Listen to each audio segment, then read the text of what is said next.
The Maria Cintra Case, based on real events that occurred in Linz, SP.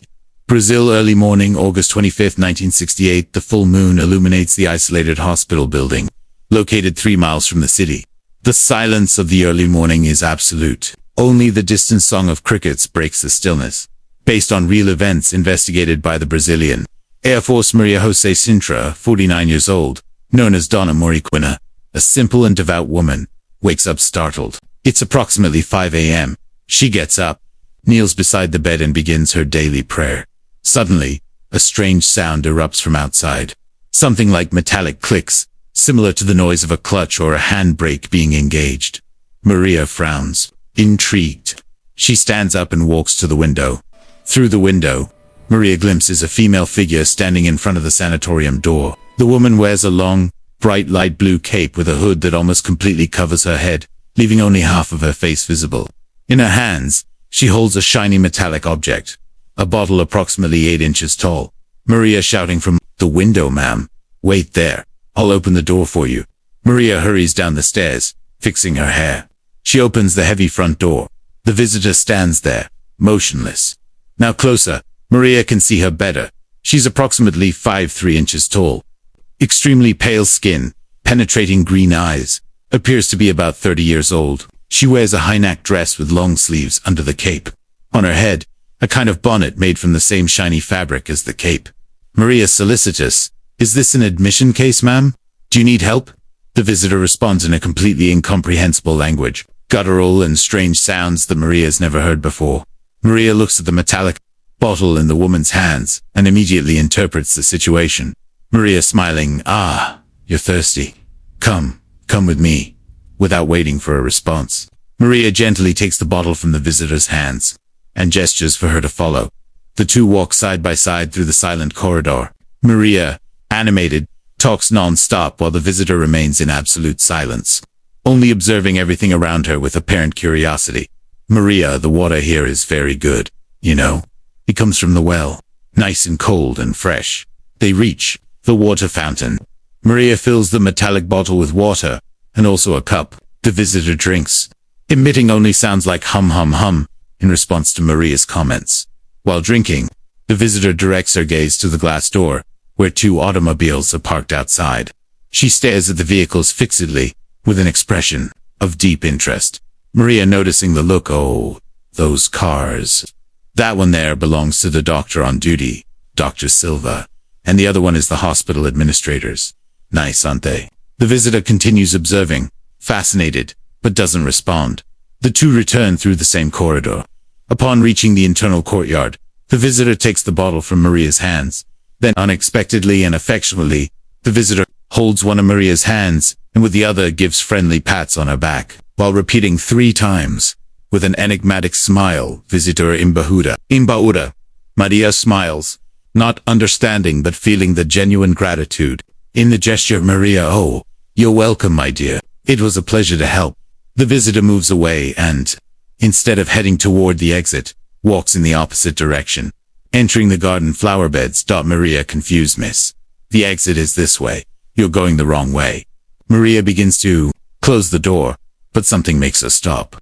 A premonition. Suddenly, a diffuse light turns on over the flower bed area, illuminating the entire space with a bluish, supernatural glow. Maria freezes. Her eyes widen.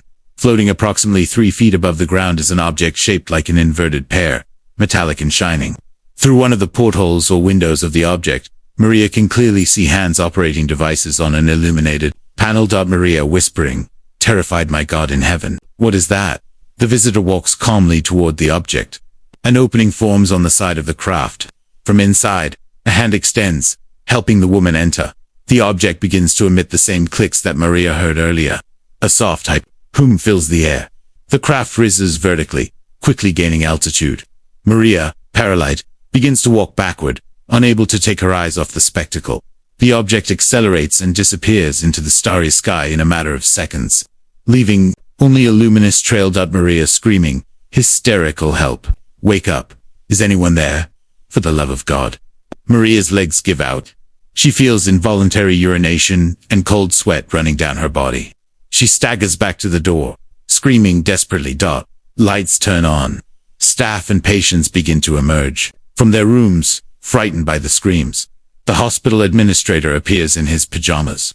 Confused. Administrator Maria, what happened? Why all this screaming?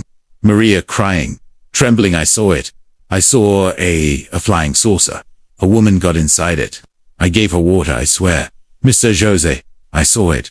The administrator looks at the other staff members, incredulous. Dawn has broken. The administrator, the doctor on duty, and other staff members inspect the area indicated by Maria. On the ground, they discover distinct marks. Maria's footprints, and other smaller, pointed marks without heels. The grass is burned in a perfect circle. There is a depression in the soil about 6 feet in diameter and 6 inches deep. The administrator runs his hand over the area. There is still a slight sensation of heat emanating from the soil. Doctor, this isn't normal. Something really was here. 1 month later, Brazilian Air Force investigation.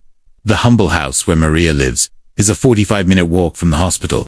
In the simple living room, seated on modest chairs are Major Zani 40s, Operation Commander.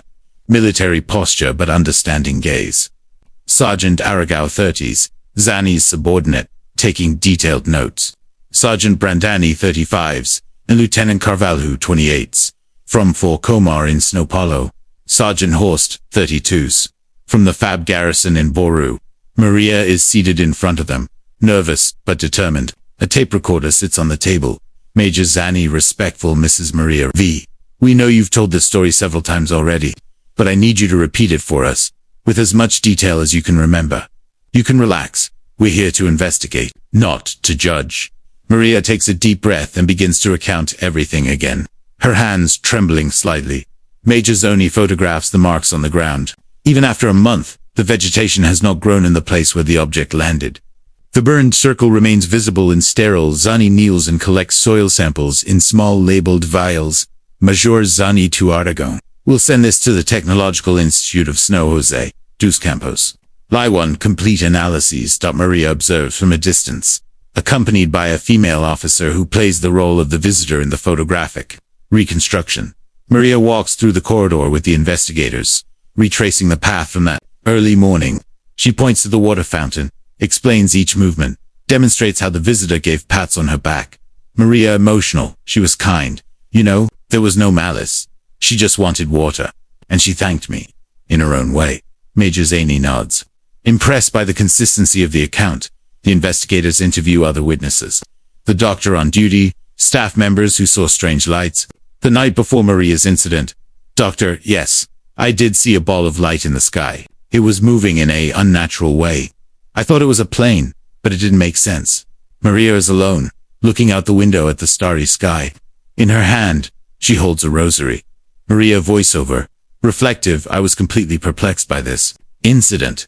Sometimes I still wonder, will she come back? Am I crazy? She makes the sign of the cross. Maria continuing, but I know what I saw, and I know she was real. As real as I am. Months later, Maria slowly walks to the place where the object landed. The area remains completely sterile. No vegetation has grown back. She kneels, touches the earth with reverence. Maria whispering in Buddha. The camera slowly pulls away, revealing the perfect circle on the ground, a permanent mark of that impossible encounter. The Maria Cintra case was investigated by Sony System for the investigation of unidentified aerial objects of the Brazilian Air Force. The collected samples were sent for analysis, and the official documents of the case were released. Decades later, Maria Jose Cintra maintained her version of the facts until the end of her life, never changing a single detail of her account. The place where the object landed remained sterile for years. To this day, the case remains as one of the most well-documented and intriguing in Brazilian